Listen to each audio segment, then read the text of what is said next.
In this video, I'm going to show you how to reorder questions in SurveyMonkey. So to do this, first you want to open your survey, and then you want to go to your Design Survey tab, where of course you can edit and design your survey.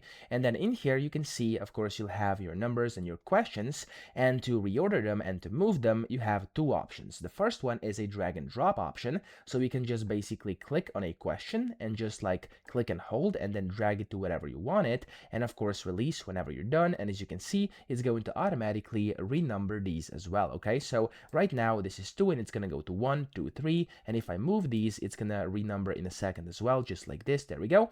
And that's the first way to actually reorder questions. Okay, so just click anywhere and drag and you're good to go. You can reorder them that way. So that's the first way. Now if you want a more convenient way, and if you have like a lot of different questions, what you can also do is simply hover over a question and click on the move button. Now this one also appears if you click on the question itself, and you can see the move button up here, gonna be the same thing. So just basically click on move, and then over here you can select where you want to move this question. You can select the page and then the position after or before, and then of course which question you want to put it after or before. So for example, I'm gonna move this question from the first question to position after question 3. So this means this is now going to be a new number 3 question, and I click on move question over here. As you can see, it's going to move the question, and that way I've reordered the questions as well. So those are kind of all the ways to do this. I hope this video helped you out. If it did, please subscribe to the channel and help me out as well.